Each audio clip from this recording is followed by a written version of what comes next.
for the Indians. 1 run on, let's see, 1 hit. That's all. We got 1 goddamn hit. You can't say goddamn on the air. Don't worry, nobody's listening anyway.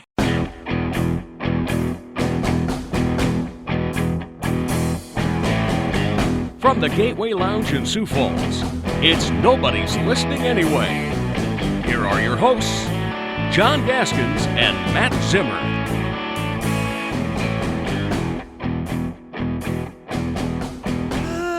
You know what? I changed my mind about the electric mower thing. Why, did you use one? Last week. No. I had a next-door neighbor that didn't use one on Saturday morning at 9:30 a.m. And I was like, oh, gas-powered, loud, gas-powered Tim the Tool Man mowers. 9:30? 9:30. That's kind of right on I know. It didn't wake me up because I'm 47. I wake up before 8 a.m. most days now. But it's still, just relaxing at home. And nice little sunroom. And then for, like an hour. So on Saturday morning. So I rescind everything I said about the marvel, the wonder, the splendor of gas-powered mowers. Just in case you missed it last week here on Nobody's Listening Anyway, Matt got an electric mower and he's in heaven. And, well, I was till this new internet service provider tore up my front yard to put in cable for their internet. I love that. They just don't. I saw you tweet about this. Yeah. Well, I'm really pissed off about it, but there's nothing I can do. That's what the law is, and the law says. Me and my neighbors are all standing outside just watching these workers tear up our yard, and we were kind of being dicks on purpose. Just standing there watching them, like, cool, awesome. Oh, you're digging a 4-foot deep hole in my yard. I'm sure that'll look exactly the same when you put it back. Well, no, it does not. I have 4 giant dead spots in my yard that probably take me 3 years to repair. All of a sudden, you look out the window and they're just digging a giant crater. Every house in our neighborhood, just in up your and lawn. down the street. Yep. Yeah. Well, but you'll get better internet now, right? They think I'm going to buy their internet after they just tore my yard up? Midco could double my rates, and I'd stick with them now just out of spite. That is. The Matt Zimmer is strong in Matt Zimmer right there. That's pretty good. Billy Idol t-shirt today. Never seen that one. I like that. I know you blindly pick out the shirts you wear. Do you like mine today? I don't know if you took a good look there. Oh, that's cool. Thank you. We had this with Trent on Thursday. The Jabari Henry. What is that available in the Pro Shop? Pro Shop? Canaries. Yeah, it's kind of like an NBA Jam for minor league baseball. You nailed it. Trent was guessing the MLB game, and it was an NBA Jam's cartoon thing of Jabari Henry, the all-time home run and hit king for the Canaries and the American Association, and it's one of the favorite shirts I've ever owned because Jabari's, it's one of the favorite players, certainly one of the favorite players I've actually known, that plays for my team in the actual town I live in. Somebody I've actually met. Can't think of a better, cooler guy. You're out there yesterday, Birdcage. What an opening day. 55 degrees. I saw you hunkered down in your plaid hoodie. Yeah, I was bundled up.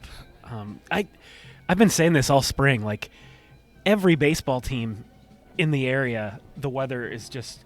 When they're on the road or not playing, it's 80 degrees out. Yes. They come home, it's 50 degrees and cold. Yeah. It happened to Augie, happened to USF, happened to the Jacks. Now it happens to the Canaries. Yeah. I mean, who couldn't have predicted? They'd go down to Lincoln for the opening series. It'd be 80 degrees. Here in Sioux Falls. Come home for a Monday, 50 degrees. Yeah. I always channel Jim Nance when it happens, when you wake up and it's cloudy and the prediction is cold and rain and wind for a Canaries home opener. It's a tradition unlike any other. The only year I can remember the weather being nice for the Canaries home opener was the COVID season. Yeah. When you were only allowed to have you had to social distance and everything anyway. But the season started on July 3rd. Oh, well, that would explain why it was so nice. I forgot about that part of it. They weren't going to have a season, and then they found a way to cobble a season with 6 games at 3 different sites. Yeah. And I forgot about that. So, that doesn't even really count. Yeah, played 60 games instead of the usual 100 and started in early July. It does not really count. But the good news is, as we sit here on Wednesday afternoon at Gateway Lounge, it's going to get warmer, and the weather should be pretty good, and fairly pleasant to go out to the Birdcage. They're home all week, Thursday night, Friday night, Saturday night, Sunday, Hey, I like this. Domestics, like your Budweiser and Bud Lights. They're home Saturday? $3.50. Yeah. I thought the state baseball tournament was at They're the home through Birdcage the on weekend. Saturday. No, it's in. Oh, okay. It's where? State's at Augie. Never mind. State baseball is at Augie. Okay. By the way, state baseball, Midwest Sports Plus. We're doing all the games, right, Cordell? Class A.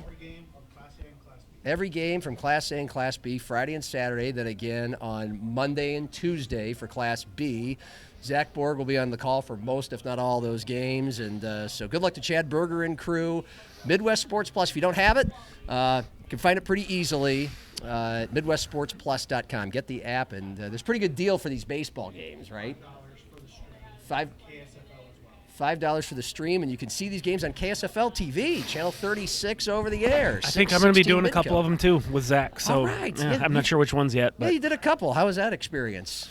Matt Good. Zimmer on the mic for a baseball game. I'd always kind of wanted to do it. Yeah. It's something I'd never done before, and I thought it went pretty well.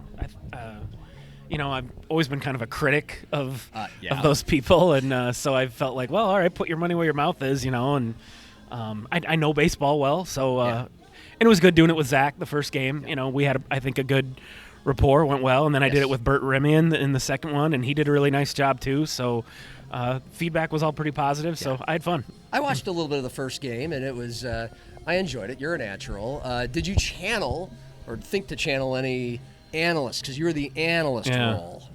No, I didn't try to necessarily Steve copy Stone. or anybody. No, I just tried to make sure that I didn't do the things that it pisses me off when guys I'm watching do, like talk over the play-by-play guy, try to do play-by-play for him. Right. There were times where I could tell Zach was kind of like, okay, it's your turn to talk. And I was like, no, I don't. You don't have to comment after every play. One thing that annoys me is color guys who the play-by-play guy says the play, now it's my turn to play, like table tennis, sort of like. No, you can sometimes just not say something. Like if I have an observation, if I want to explain this play or why I think, then but you don't have to, because that's how I think it used to be. When sports on TV in the 70s and 80s kind of became a thing, like you brought the color guy in and he wouldn't talk that much. The play-by-play guy would do all the stuff, and just every few minutes the color guy would drop in, well, here's what I think about this. We've gradually kind of evolved to where now the color guy thinks he has to offer his analysis of every single play. You don't have to always talk. And it's funny because that's what we would call a pause and letting something breathe, especially a sport like baseball where there's a lot of breathing going on. It's supposed to be somewhat more of a laid-back, kick your feet up type of sport. And well, we had a walk-off homer in that first game that we did, Matt Witwicki's kid, and I went back and listened to it, and I thought we did a pretty good job of kind of letting that moment breathe a little bit, because it was really cool. You don't need to hear from me telling you how cool it was. You can see how cool it was. Especially on the big game-winning calls. That's a staple. That's like a Vin Scully. Always taught a master class in that. Let it happen. Give it a minute, and then you can say something, whatever stamp you want to put on it. Right. Like the all-timer was the Kirk Gibson home run in the '88 World Series Game 1, where after he yelled, "She is gone," and the place goes crazy for an hour, and he comes in and he still says the line that everybody remembers, like in a season of the improbable, the impossible happens. Anyway, radio's even more, I think, in my humble opinion, is even worse when it comes to analysts talking too much. Over analysts talking. And this is not any of the ones that I've worked with. I want to make that clear. I'm doing all TV now for Midwest Sports Plus. Curtis Riggs is different because we would do radio broadcasts with Curtis. It's like, he's such a genius, you just let him go. Like, I wish I had more time to set up the play. But I've heard old school football radio announcers say, back in the old days, you didn't really even have analysts. You might have had a sidekick, and he's there to read you the Wonder Bread ad or something, or provide a stat or two. But it was like you describe the play, and then you describe the play again. Like you describe the play, and then you fill in the blanks since they aren't watching with how that thing happened. You can do that, not the analyst. But I think Tom and Tim for USF football do a tremendous job.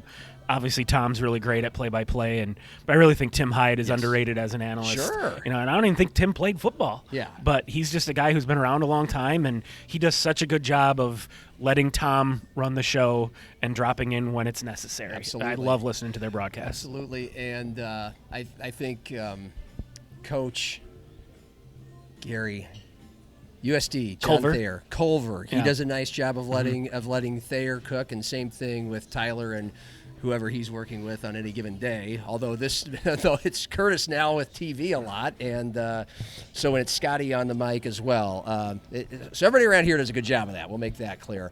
Before I forget, $3.50 domestics Canaries games Friday and Saturday for you and everybody. That's a pretty good deal.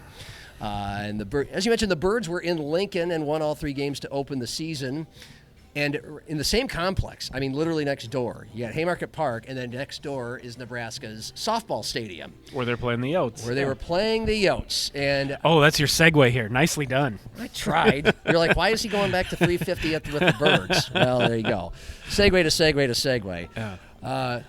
I mean, let's be honest. A lot has gone on in South Dakota Coyotes softball, and yeah, we're here to talk about it because it's not just about USD softball. It's about USD athletics right now, with Robert Wagner, quote unquote, stepping away. But I mean, 2 weeks ago, me and you and hardly anybody else in our media had not really sounded a peep about USD softball all year. Right. And then what a couple of weeks they had.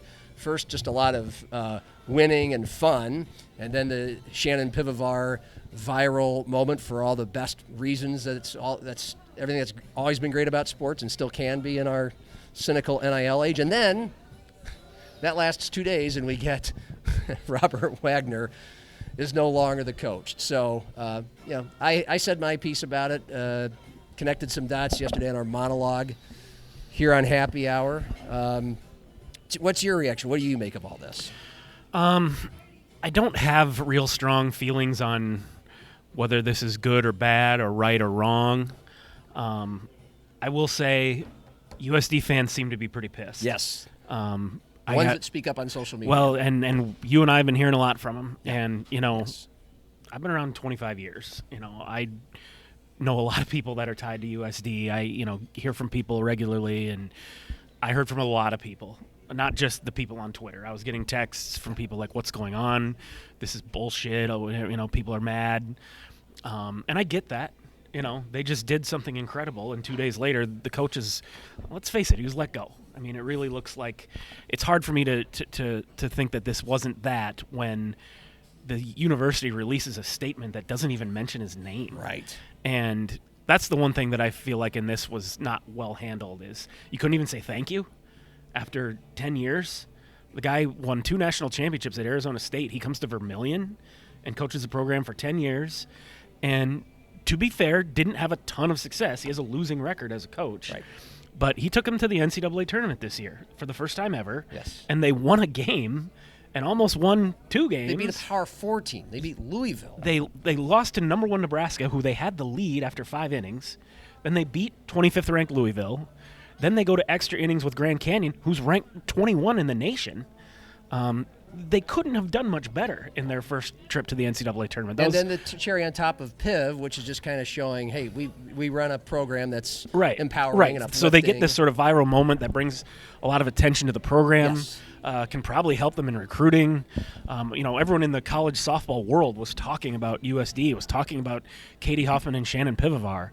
And so then it feels like this is just sort of a cutting off your nose to, it's just a what are you doing sort of thing. Having said that, and weirdly I'm going to kind of defend John Schemmel here when I know a lot of his own fans and boosters and people are really pissed at him right now. He's the athletic director, and he's made it pretty clear that he's got an idea of how he wants to do this. And it seems that he's got the backing of the president to run this program how he wants to. And again, they made this great run, but prior to that, they weren't having a great year. And I've said over and over again, whenever an athletic director takes over, a lot of times they want to put their own people in. And I think we've seen that that's kind of where John Schemmel is steering this ship a little bit. I don't feel good about Eric Peterson's chances to be the coach of the men's basketball team for much longer. And we've seen changes in the other coaching spots. We've seen a lot of behind-the-scenes staff people have been let go, and people don't have to like it necessarily, but he's the boss, and that's what he gets to do. I think the way they handled this probably could have been better. Again, that statement they released, I don't understand why they chose to word it that way. It just felt a little bit disrespectful to me. But if John feels like I can find it, whether it's Coach Piv herself or someone else out there, a Greta Melstad, a Mike Mook, I don't know, that he thinks, hey, this person can do better, then that's what he's got to do. And if he maybe made up his mind before this tournament run that, okay, I'm not going to renew his contract, I'm going to make a change, and then they go on this run, it's like, well, do you let that 7-game sample change your mind, or do you stick to your guns with what you wanted to do? I see both sides of it. I understand why the fans are mad, and I understand why if John Schimmel's saying, I got to do what I think is the best thing to do here, maybe it'll prove to be wrong. Yeah. And Yotes fans can say, this guy was an idiot, he screwed it up. But, right now he's in charge, and it's up to him to make those decisions, and sometimes you have to make difficult decisions. Very much. Maybe in a few years, if USD is the most powerful softball team in the Summit League, if they're going to the NCAA tournament every year, people look back and go, gee, that kind of sucked what he did to Robert Wagner, but looked like it was the right move in the long run. I don't know. Well, to address Robert Wagner, I mean, that's what makes, and I mentioned some of this yesterday, we'll call it a firing or not renewing a contract, whatever. It's just no other case, again, when you're released announcing that there will be a change in leadership, doesn't even mention the coach who was just there, who just brought them to their best moment. We thank you for your 10 years of service. Yeah, even if they had not gone to the NCAA tournament, even if they had not won the Summit League tournament, it's just kind of like, thank you. Right. But he was 7-0 games under 500. Most of his seasons were losing seasons. And this was the third out of 10 years he had been there that they did reach the Summit League Tournament Championship. It's not a strong league, but he did it. And he did it they have nothing for facilities whatsoever. Yes. Yeah, that's the other thing to look at NDSU and SDSU softball facilities compared to the Yotes. Brian Betcher, who used to be the sports info guy there, mentions that Wagner's teams set up batting cages on Coyote Landing. Do you know what Coyote Landing is? I'm sorry. We can have people write back to us. Coyote Landing. Spent a year practicing inside an old warehouse off campus. Spent another year driving to Sioux City for practices and made numerous trips to Yankton. They won anyway, created their best recruiting pitch in these last few weeks. And you could say what he did those first 9 years, and the record wasn't very good. And they hadn't won anything of material substance. But they did it this year. They were 10-29-1. They weren't very good. Going into the Summit tournament, they had to just win a play-in game just to get in the double elimination part of the Summit League tournament. But they did it, and and it was legit. They somehow, and we talked a lot about this with Shannon Pivovar here on Happy Hour at SiouxFallsLive.com on Monday. Wagner and Piv had the ability to keep these girls believing in themselves, and they enlisted the sports psychologist there. And when they went to the NCAA tournament, Wagner, who had gone to 8 College World Series, won a couple national championships as the associate head coach at Arizona State.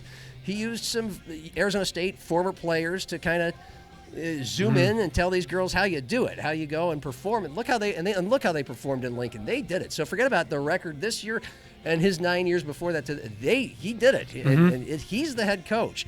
He also, in talking to Shannon, hired her 3 years ago when USF had let her go without explanation. She had done a nice job with hardly any resources at USF, just barely under 500. Look what was next door, an actual stadium, an actual facility, and Greta Melstad and Augie. And Shannon held her own. I think she was unrightfully fired. And within 24 hours, he called her and said, you need to be in softball. She was devastated. Yeah. And he hired her because he knew what she could bring. And she had been an SDSU assistant during their best run under Krista Wood. Yeah. And so when that happens, you kind of look at a common denominator and go, that's a smart hire, and she's a big part of this. And then she kind of got the moment.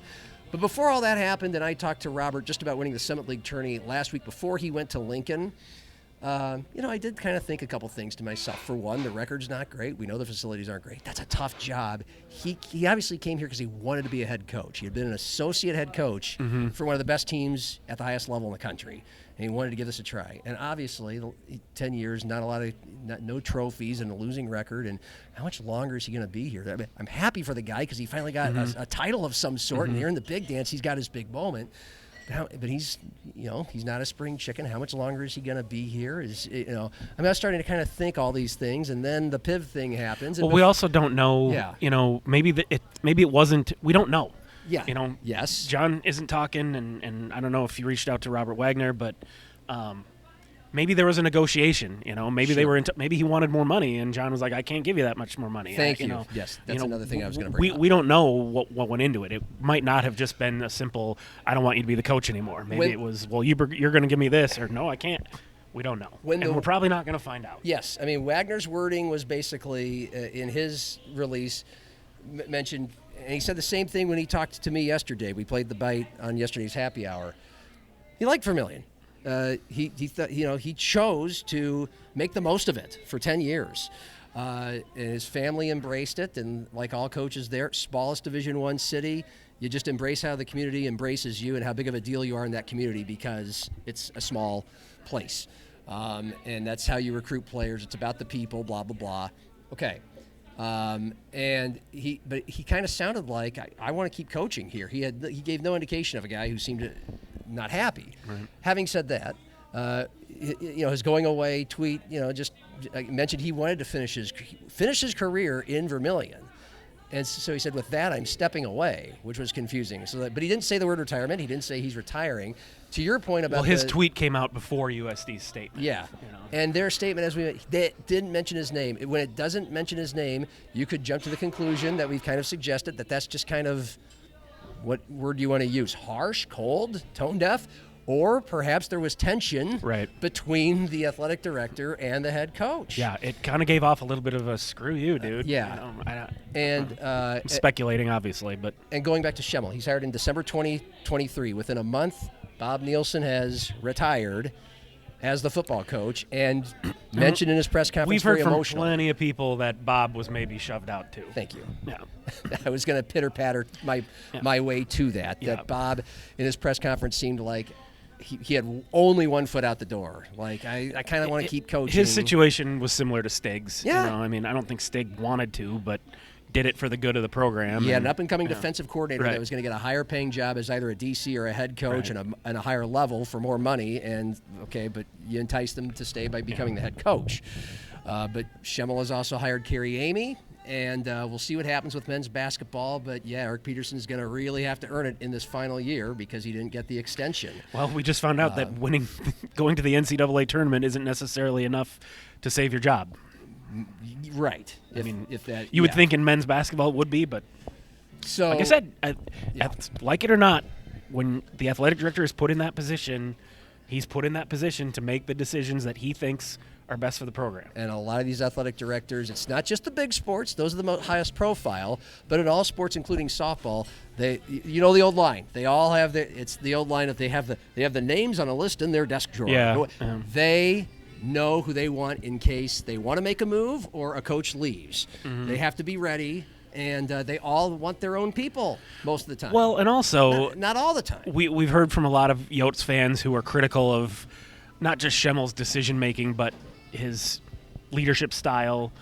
We've seen some people who I trust take some shots at him, and I understand that fans are emotionally invested, and they get attached to people, and it's more than just if you're an alum. Like I understand all those feelings, but I've said this before, like. I kind of like the fact that John Schemmel has come in and kind of been willing to stir some shit up, I mean, I know it's pissed off a lot of people. It's cost people their jobs, but I think that's kind of how I get the impression that was sort of how he sold himself in getting this job. Is I'm not going to come in and just go through the motions and do the same stuff that everybody else did. We're behind the 8 ball, SDSU's better than us in everything. NDSU's better than us in everything. They're getting more fans. They have better this. They have better that. I'm not going to close that gap by playing nice with everybody. Yeah. And he's got into it with us over that, Yep. and I might disagree with things he said or whatever, but like I understand sort of the vibe, I guess, that he's going for. Like, this is how I'm choosing to approach this job. This is how I'm going to make inroads, is by maybe kind of being a dick once in a while, because I think that's what has to be done. I'm not endorsing that strategy necessarily. I'm just saying I think that's how he's decided he wants to do it, and if it works for him, great. Bull in a china shop, and it's about results. I mean, what ignited the tweet that he remarked to about me and you and our organization and how we cover USD was in a response to me complimenting Travis Johansson for as well as USD has performed since he had gotten there, first as Bob's defensive coordinator, to win a bunch of games, to win an MVFC title, and yes, close the gap as the perceived little brother in the state of South Dakota to SDSU. He's doing all this with SDSU up the road, winning a couple national titles and still going to the semifinals. So that was a compliment that he took the wrong way. But in doing so, again, he's just kind of we are not going to be little USD anymore. Right. This right. is that attitude fell in line with that tweet, and it falls in line with some of the moves he's making or allegedly making that we're drawing conclusions about that may or may not be true. Well, you talk about the results. And they're there. That's what I was going to get to. Yeah. Travis Johansson was 10-5 and reached the quarterfinals. That was a damn good hire. Certainly wasn't the wrong hire or the worst decision if you did force Bob away. And then Travis clearly was an awesome enough coach that he's now in the Big Ten.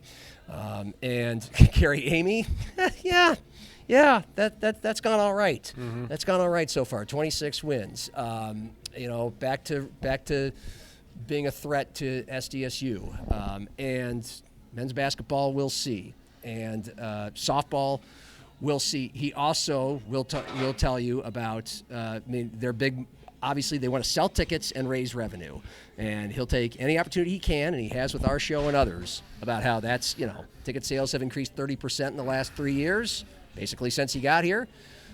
Therefore, so has revenue. If softball is a snapshot of lagging facilities at that place, things have gotten a lot better, and David Herbster got a lot of it going with Dakota Dome renovations and the building of the SCSC and the new track and the new pool, and a lot of that's Herbster. Some of it recently. Schemmel knows he has to have better facilities and better conditions in a really small community that's hard to recruit to for his coaches and athletes, and so he's going full steam ahead with raising money and, again, making hard decisions with whatever he thinks he needs to be more competitive. I mean, he's not stupid. Yeah. He knew how this was going to be Yeah. perceived. It's not like, and the fact that he's been quiet about it is probably a little bit telling too. Like he's gonna ride out the storm here and hope that the new hire, whether it's Coach Piv, and I think it should be Coach Piv, and I think that would probably go a long way towards cooling off the fans a little bit. Yes. If it's not Piv, it better be someone really impressive. Maybe he's going to make a run at Greta Melstad. I don't think she'd take that job. I don't either. And why? I mentioned it yesterday, but why? It won't pay anymore, and Yes. and it won't give her much opportunity to do. It won't be a better situation than what she has. No, she's built a powerhouse. I'm told she turned down the SDSU job a few years ago. So Yeah. if she turned down the Jacks, I don't know why she'd take this She job. did but admit we'll to never me, know. wouldn't be specific, that she has turned down jobs at the higher level. Yeah. And I think at this point, I don't know exactly how old she is. She's about our age, I think guess. so, yeah. 40s, maybe early 50s, teenage kids in Sioux Falls. Kind of the Garrett Raboin. Sioux Falls and Augustana is a good place to be. Yeah. And it doesn't pay. And there just horribly. isn't as much money in baseball and softball as there is. Yeah. Now, If I am John, I do make a call to Greta. For Sure. I mean, you'd be stupid not to. Right. Or it'd look bad if you didn't. It's his job. He can do what he wants with it. But I would to say I did and make her say no. Yeah. And again, the wording of the statement was national search. So we'll see. And if he hires somebody that isn't Shannon Pivovar, then it better come with some accolades. It Yes. better come with a record. Probably ought to be already a head coach. Although Herbster hiring Wagner, I mean, that looked and felt pretty good, I'm sure, at the time. Associate head coach at Arizona State. Who Damn, won he national 2 championships? Yeah. Okay, if it's something like that. It's going to have to be something like that. Yeah. because that's where we'll also go. We don't know if Shannon is the absolute best candidate for this in the country, but it feels like she's the best person for this right now. If you don't want Madison Evans to jump in the transfer portal, you might want to hurry up and you know. I mean, we don't need to diagnose South Dakota softball too much here, but that's, how did they get to where they got to from 10-29-1 to beating Louisville, winning a game in the NCAA tournament, threatening Nebraska 1-0 in the fifth. Madison Evans turning into Cy Young. That's how. It's a pitcher sport. Yeah. I mean, it is really a pitcher. And they rode her exclusively. It's not like they had a lot of teams have a 1-2 punch. Like Nebraska. It was just her. Yeah. It was. She's from Sioux Falls, Lincoln. And now look at some of the people. The home run that gave them a 1-0 lead against Nebraska, that came off the bat. It was only a third home run all year of Autumn Iverson, who's from Wahoo, Nebraska, one of 7 players on the roster, all recruited by Pitt because she's from Omaha. Mm-hmm. That's a recruiting base for her. It's just, again, I love how Wagner hired her, and it appears didn't feel threatened whatsoever by a former head coach.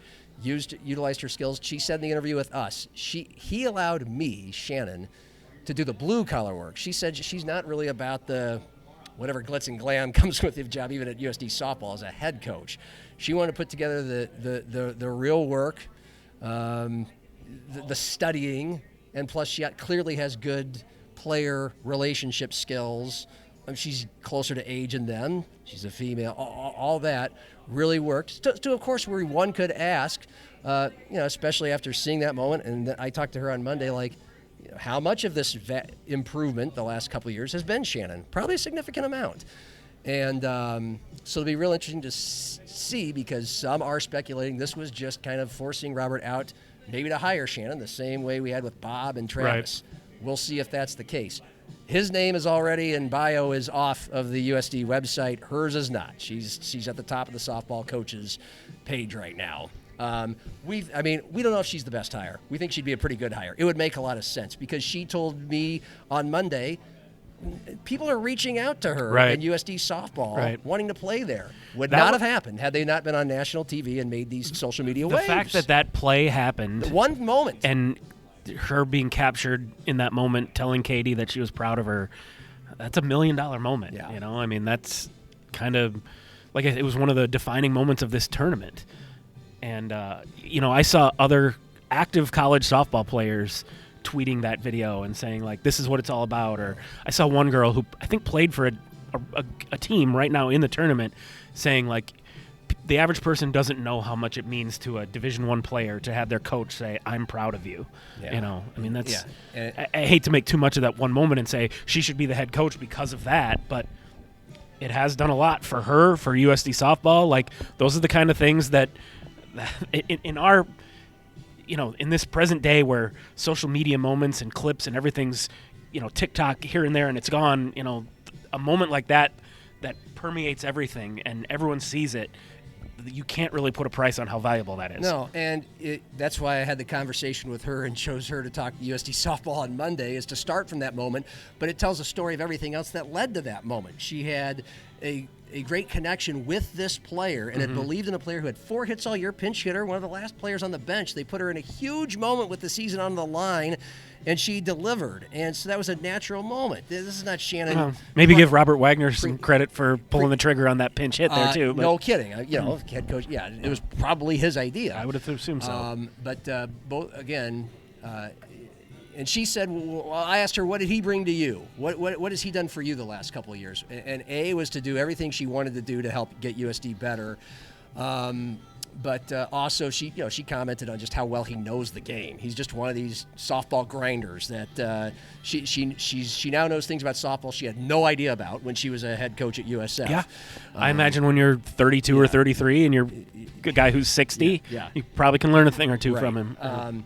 But the thing is okay. Maybe we're overestimating, and maybe she is the power of that moment to bring recruiting to USD to get them a better softball player to stay at this level of softball performance. Maybe she was saying that because maybe she had an idea. Robert, who knows? I don't know. We can always kind of, our brains can go to all kinds of places. But I believe her. I believe people reached out, and if that's the case, well, are you going to be able to capture that lightning in a bottle and get better softball players because of that moment? Are those players going to come and play for your program now that Wagner's out, if you don't hire Shannon Pivovar. I doubt it. You've Well, lost a lot of momentum. Like you said, They're gonna you better hire a pretty impressive candidate if otherwise you're going to lose that. Yeah. All right. As Brian Gumbel would say on the old Real Sports Show. Moving on. Let's move on. Where do you want to go to next? You pretty excited about the Stampede on the brink of a title? I'm not living and dying with it by any means, but I'm certainly rooting for them. Yeah. I guess I've met Ryan Crothers once or twice. I don't really know him. I'm always happy for people like Jim Olander and those who've put the work in. And to me, the sort of, obviously the fact that they're about to win a Clark Cup is the story, but the almost as cool story to me is the attendance. I don't think people realize how you were here in the Kevin Hartzell era, right? Yeah. So they had some great teams under Kevin Hartzell, under Kerry Eads, playing at the old arena. And they always drew great during the regular season. 4,000 fans a game. They were towards the top of the USHL. But then the playoffs would happen, and you'd get the crowds of 1,000 people. And Hartzell and Eads or Gary Weckworth, whoever, Jim, would always say, hey, that's just what happens. People have already bought their season tickets. We're basically asking them to commit to a second season because the USHL playoffs are so long. You've already a 60-game regular season. You've already seen such a commitment. We see the same thing when the Canaries are in the playoffs, the playoff crowds, because then it's just the people who are really invested in the team. Yeah. It's not the people who are, I just want to do something fun on Friday night. There may have been 1,500, maybe 2,000, a half-full stadium when they won the title in 2008. Right. Friday night high school football going on, but still Right. not a huge crowd. Right. And when the Stampede were in the playoffs for their first Anderson Cup, Clark Cup, back in the aughts under Hartzell, yeah, you saw these crowds of 1,200, 1,500. And I don't remember what it was like when they won their first cup in the Premier Center with Scott Owens as the coach, but there's no way it was 6,000, 7,000. And that's what they're getting right now for playoff games. And those, I guess I could be wrong. Maybe they included playoff tickets for the season ticket packages, but I highly doubt it. So the fact that they're getting fans after paying for 32 home games during the regular season to come back for more, that's really, really impressive. I haven't been to one of the playoff games, but just seeing the video that Zach Borg's been getting, reading Trent's stories, like, the place is rocking, and people are into it. And, I hope people that are only barely aware of it or only go to a Stampede game once every couple of years or whatever, there's not a better time to get into it when you're to see a team win a championship, and they're about to do it. Yeah. I was there when they won each of their first 3 championships, and people know I'm not a huge hockey guy, but you get to the end, there's nothing like playoff hockey, and winning a championship in front of your home crowd, that's pretty cool. For all those reasons, I went on Saturday night. I'd be lying if I said I'm a regular Stampede attender, but I'm like, I got to see this. And apparently a lot of people felt that way because it's not like they get 6,000 a game. They probably get 3,000 or 4,000 a game. But, yeah. Ryan Crothers mentioned a couple weeks ago on this show, on Happy Hour, that for Game 5 to get into this championship series, Game 5 in Sioux Falls, he said, there were about 6,000 there that night, and it was louder than Wiener Dog Night. And Wiener Dog Night is electric. There were 11,000 people there. You were there that night. Yeah. But, of course, these are people who care more about hockey and just want to, they know there's a chase going on. They had the blue out, so it looked like an NBA playoff game with everybody wearing the same color shirt. They had We Want the Cup chants going. And, you mentioned the historical reference of the light playoff crowds with the Stampede in the old days, the Canaries in the old days. For some reason, these last 2, the Canaries in their championship series last September, and now the Stampede in the championship series, huge crowds, bigger than regular season crowds and way bigger than past championship crowds. I don't know why, but there was just this wave.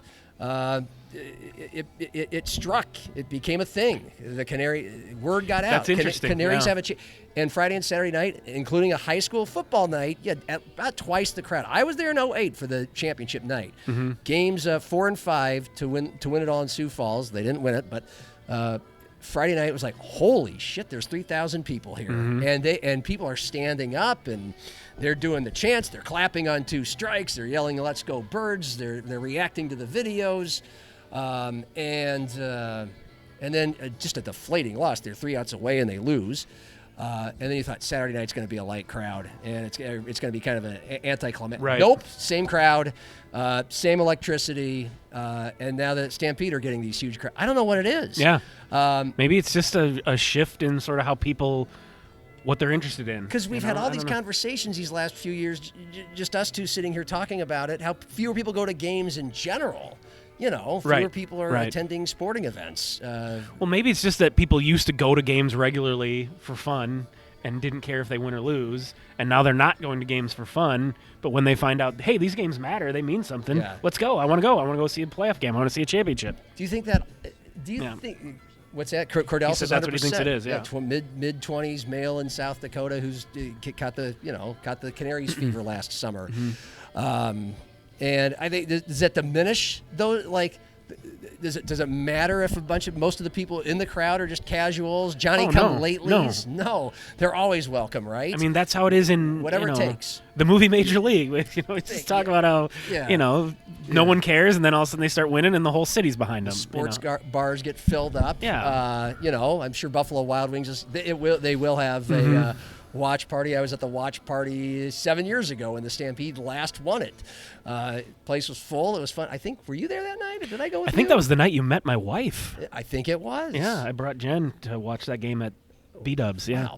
Wow. So it'd be cool to have that again. If you can't be there, you got to be at the bar. It's like the Timberwolves and the Orion Pub. These whole playoffs just being full and crazy. Selfishly, I kind of hope it. I mean, they're probably going to win it in Michigan and win it on the road, and fans are going to have to watch it on TV. One win away. But I kind of would like to see them lose the next two Sure. and come back and play a Game 5 on a Tuesday night. Yeah. But then, of course, you run the risk of them not winning the championship. So. That would be a lot of fun. There's nothing like it's not just the excitement, it's the, even for a guy like you, the human connection part of it, being there together to watch this stuff happen. And here's one other theory. I mentioned this on Monday that maybe that explains these crowds. Sioux Falls, you're talking about the old days, the Stampede when they won at Hartselle, I think it was 06, 07. I think it was 05, 06. The Storm won 4 in a row, 05 to 08. The good old days at Sioux Falls Arena, you've talked about how it might not get any better than attending Sioux Falls Storm games at the old arena, full in the O-Zone and pregame and postgame parties at Wild Wings, which your family owned.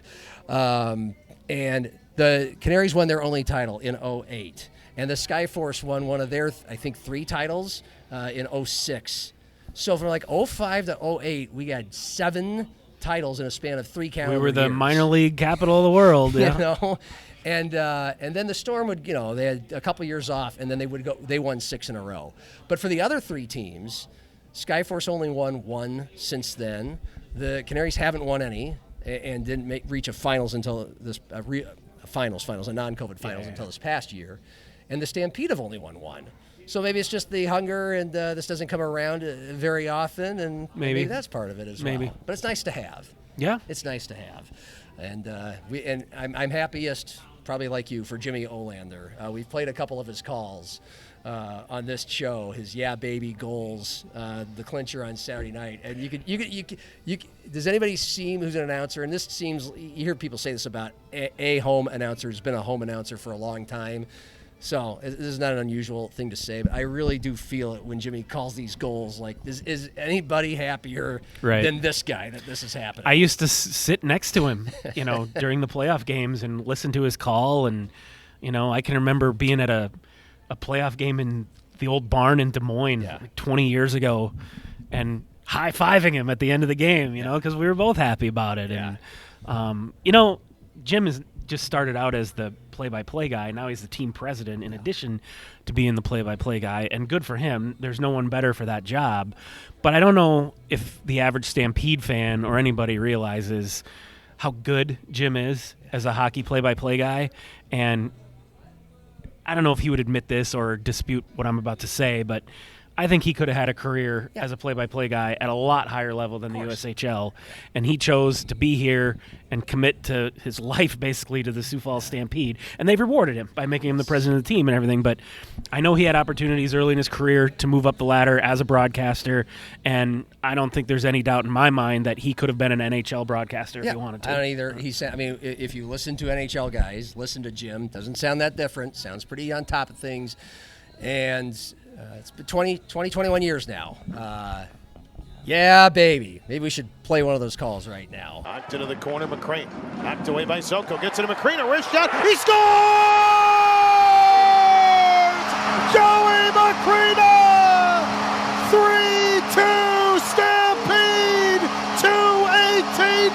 go in the third period. Yeah, baby!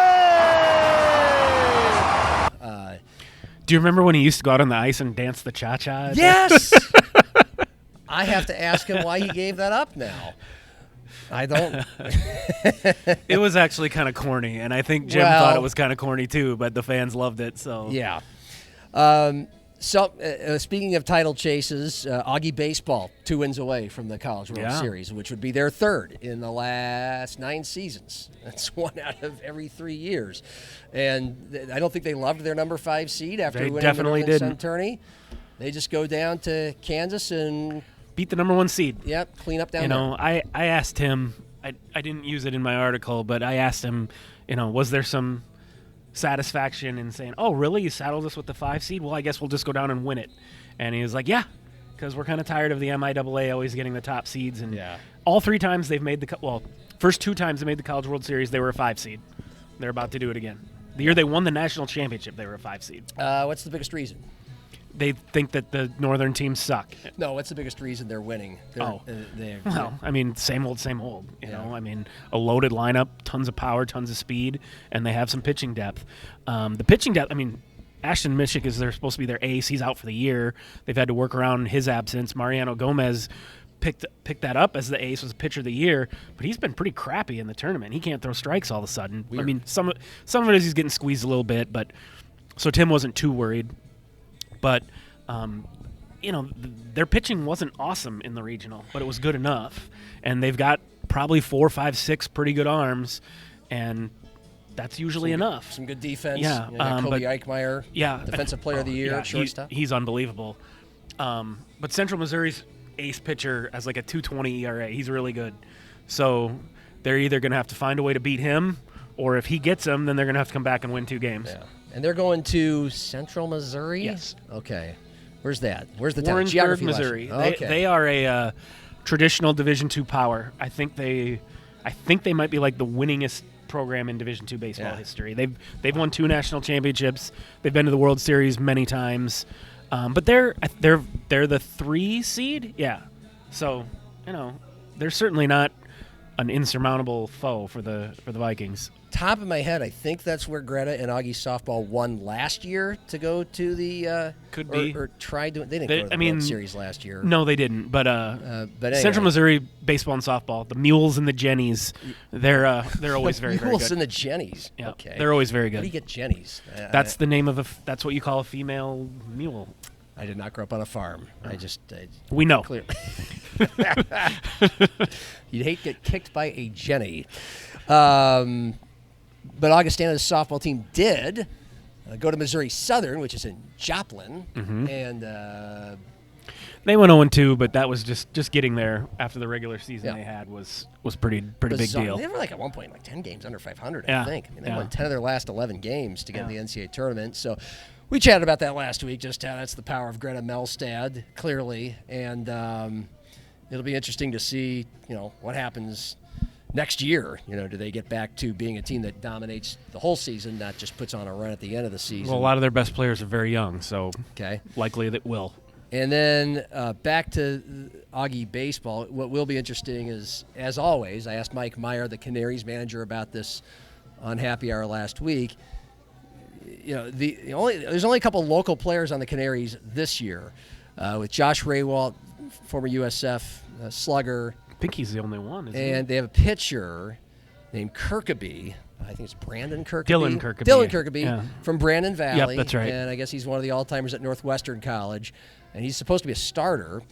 And those are the only 2 local players, though, because you lost Augie guys like Seth Miller and Tanner Brown decided to hang it up. They're just not playing professional baseball anymore. It's what happens to a lot of guys. These guys are only making $2,000 or $3,000 a month during the season. And they lost Jordan Barth to Banana Ball. Savannah Banana Ball. I believe the Texas Tailgaters just played in front of 100,000 people. He's getting paid pretty well.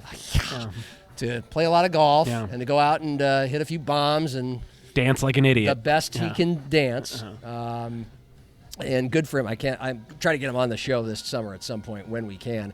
Banana Ball, by the way, coming to the Birdcage this summer. That sold out in 10 seconds. Yeah. Well, we had to do a lottery for it, right? Yep. And meanwhile, Canaries 3-0 in Lincoln, 4-1 after splitting a pair of 7-inning games on Tuesday at the Birdcage. The home opener was actually rained out, which I was actually kind of relieved by that, to not slough through that. And so they got they're off and running. Most wins. Nobody else in the league has won more games when you combine regular season and playoffs over the last 3 years than the Canaries. You wrote a preseason story about them. Jabari Henry, who's on my shirt, is back. Mike is back.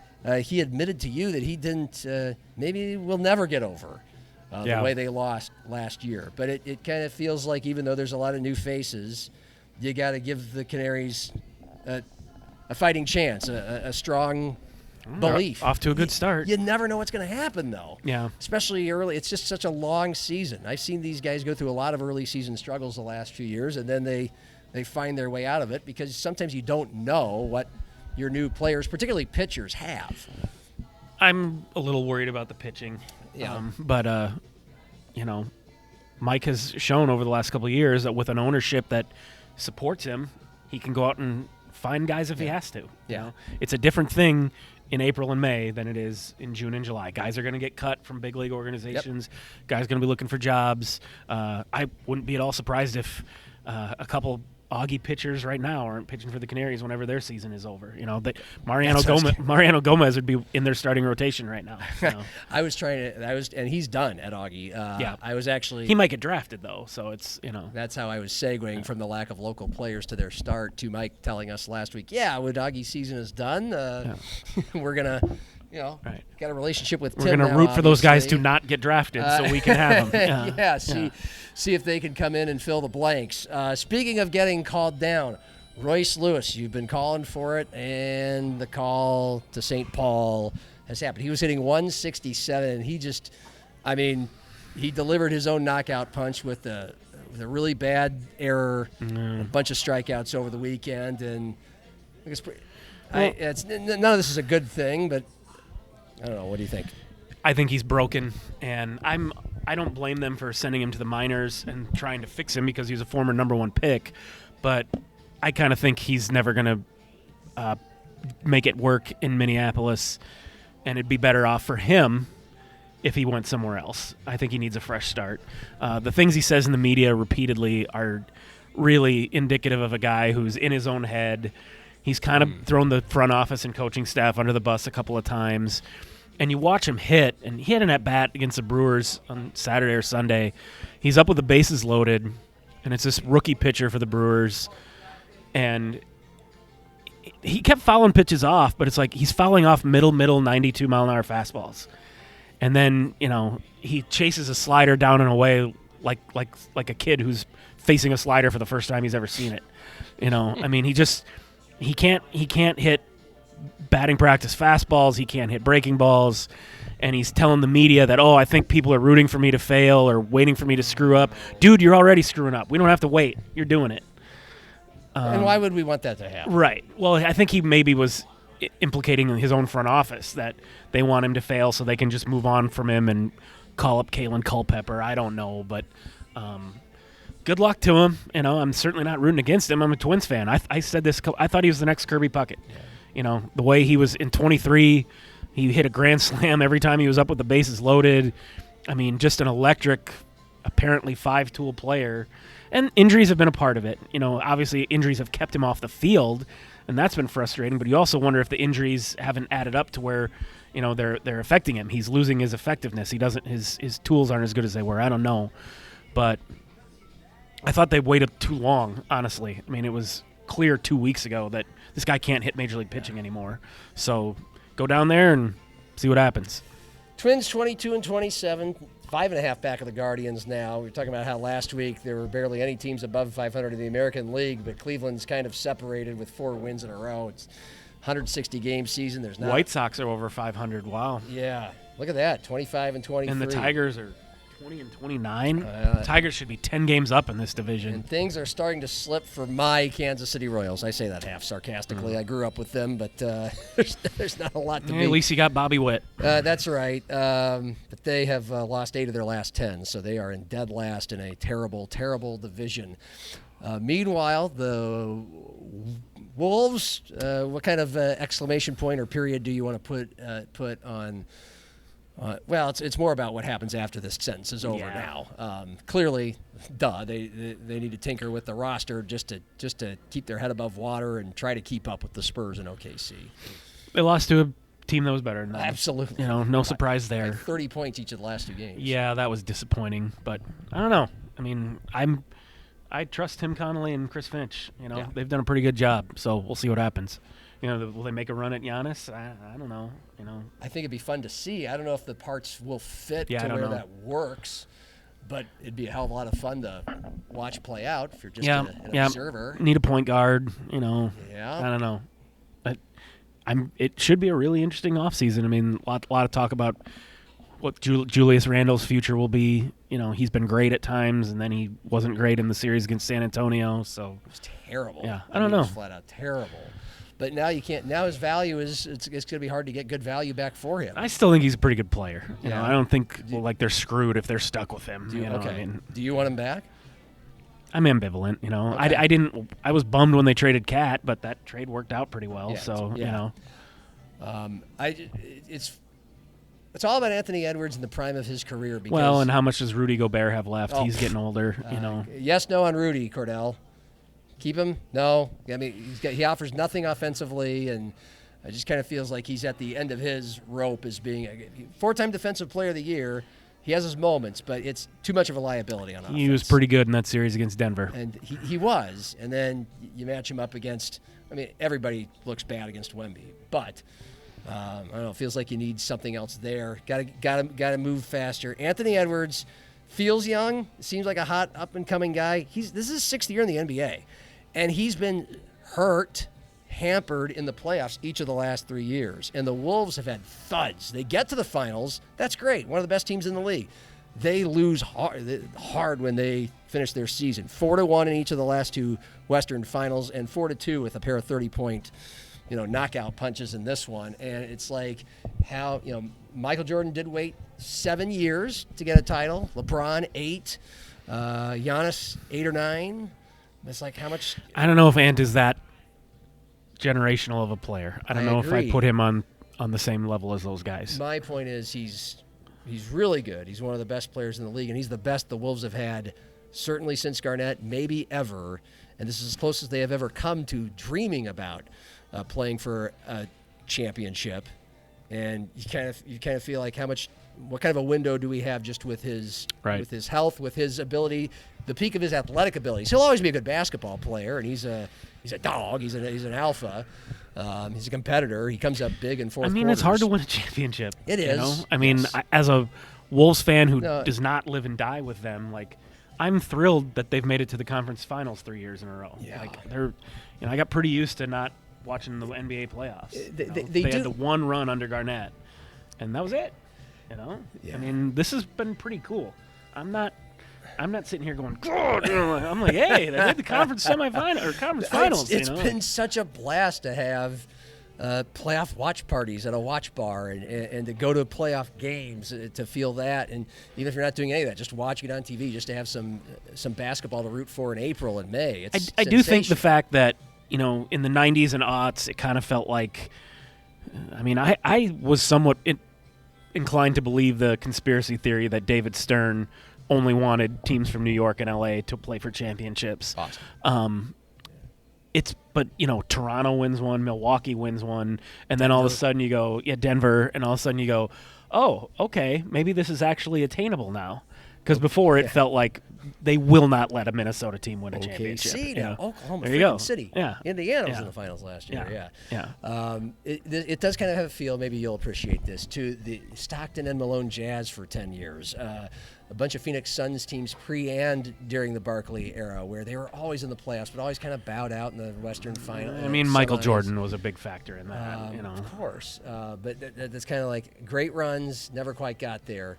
It's far from over. Ant is only 25. We'll see. Things move fast. 24. Thank you, Cordell. Every bit helps. When Jordan was 24, he was in his second year in the NBA. Wow. 5 years away from. How about that? Hey, speaking of age, Aaron Rodgers said this is it. He's finally declaring it. He's gonna.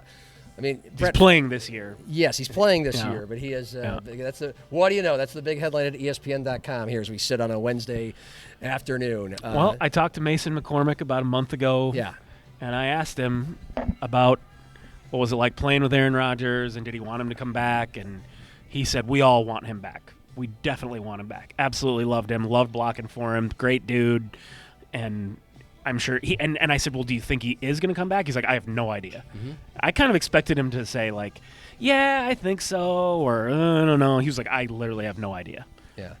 But he's back, and if you believe Mason, and I do, he's starting right guard. Yeah. You know, they're very happy that he's back. What did he mention exactly? It seems like a simple question, but I want to know the answer. Why he likes Aaron Rodgers so much? He said he said he was very, very approachable.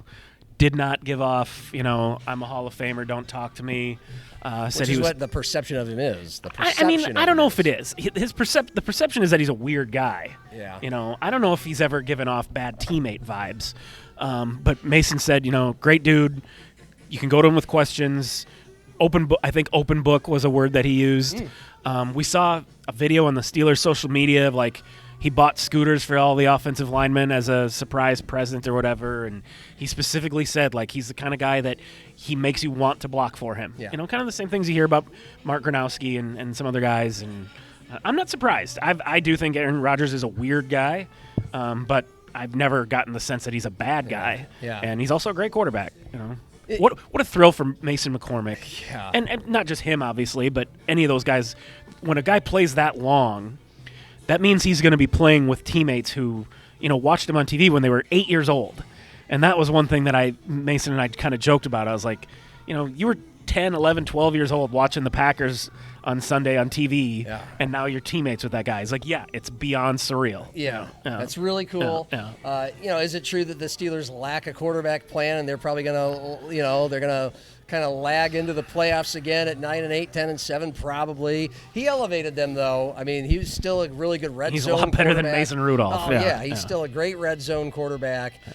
He will get. Well, you we said big pass, the Vikings would have been better. We do. Yeah. We still feel that way. Yeah. They would have been better. They would have made the playoffs with Aaron Rodgers. He was good for 2 or 3 more wins than they had last year.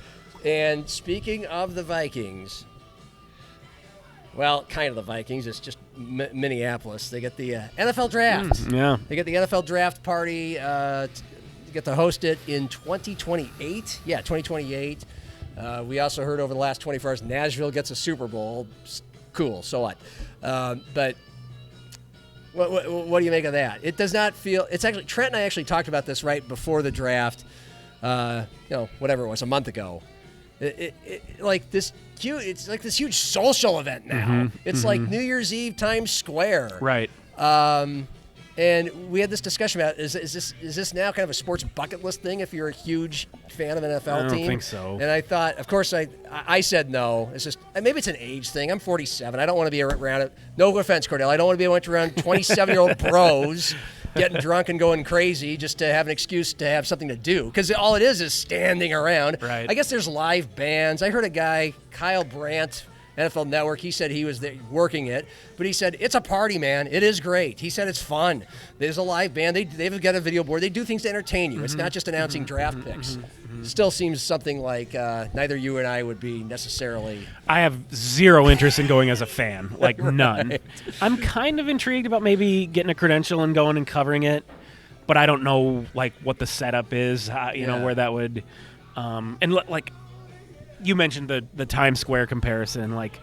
I don't mind being in a stadium of 60,000 people because it's okay, we're only here for 3 hours and everyone's sitting there watching the same game. And they're sitting. Right. but an event like that where it's there's potentially 100,000 people or more and everyone's just kind of all over the place doing whatever. You watch the New Year's Eve ball drop and you're like, where do these people go to the bathroom? I've heard they don't. Yeah, exactly. They wear the catheter. I don't fucking know. Diapers. But that just sounds like absolute hell on earth to me. Yes. So if that's what it's like, no thanks. No, at these stadiums, especially newer ones, you got bathrooms somewhat nearby. Yeah. You can go. Any developments at South Dakota State that are coming up that you're writing about that you don't mind sharing, or Anything news? I mean, everything's going on with everybody around here except for, it seems Right. like, SDSU. Pretty quiet. Yeah. Well, okay. the baseball team's still alive. Track and field's still going on. Baseball team's actually playing Oral Roberts right now. I don't know what the score is. They're obviously Oral Roberts is the number 1 seed. That would be an upset. But, there's only 4 teams in the tournament, so you could potentially get hot a couple days and go to the NCAA tournament. So that would be cool for Rob Bishop and his team if they could pull that off. I don't know if we've covered it since, because we didn't do a podcast for a couple of weeks, but their schedule finally came out for football. Yeah. And it was getting to the point where it's like, are you gonna have a football schedule or what? Because the season starts in a couple months, and they did get a 12th game, and they got it to be a Division I opponent. Stetson is coming in for the home opener. That's a big deal, because Dan had kind of led me to believe that, I don't know, man, it looks like we might have to take a D2 or an NAIA because no one would play him. It wasn't like, oh, we don't want to do this or want to do that. Like, they didn't want to play 2 FBSs because they're already playing Northwestern of the Big Ten. Yeah. And they were offering $300,000 to an FCS opponent. That's a huge number for an FCS to FCS. Yeah. And it's telling that there were teams that were like, no, even for that price tag, we don't want to come. But apparently Stetson finally said yes. Right. I did a little thing about this on Happy Hour when it came out, that it was Stetson. For one, they are in competitiveness as close as it gets to D2. They were like the lowest, Sangarin rated FCS team last year. They were second to last in the Northeast Conference. But it is an FCS team, and I think that's a good opening round opponent. First day opponent. Home game against a team that you can beat. But it's not necessarily a punching bag. You're going to automatically beat 77-0. Arkansas Pine Bluff. Right. Put up or an an NAIA school or something. Something like that. Yeah. What Dan likes about the schedule, because I asked him when that came out, he said he loves. They've got their bye week, 6 games in, 6 before the bye, 6 after the bye. That divides you up into 2 seasons, basically. Mm-hmm. It seems like a perfect time to get rested and ready for the stretch run. He likes that there's 7 home games, 5 road games.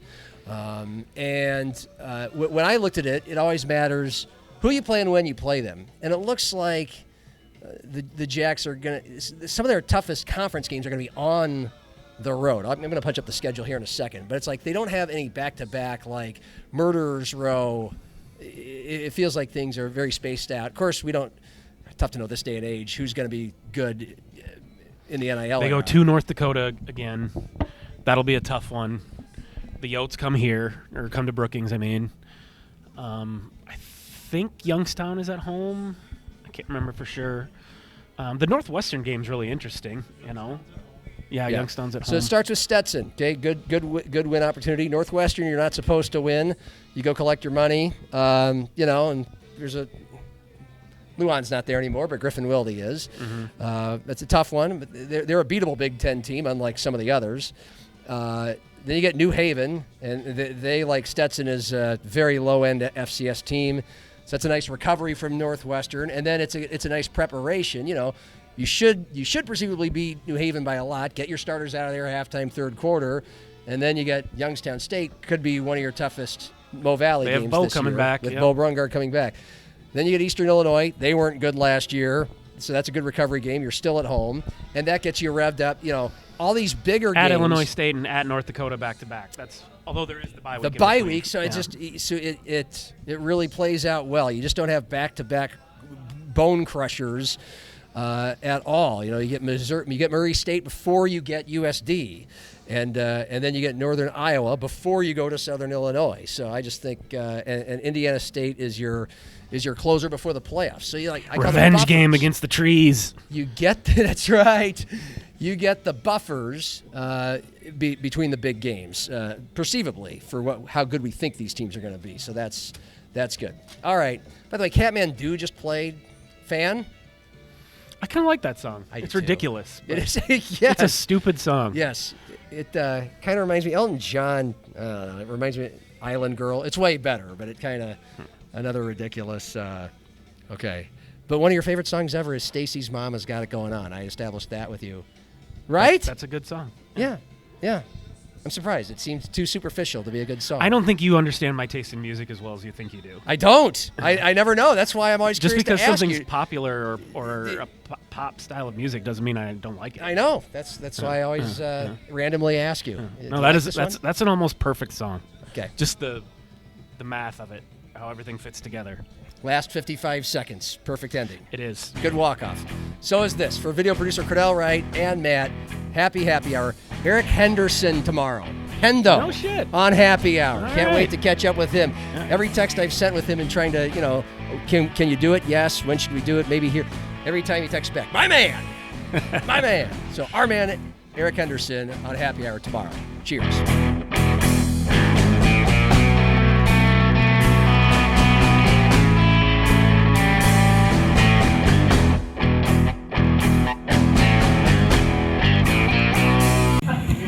Why are you laughing? That was a terrible outro.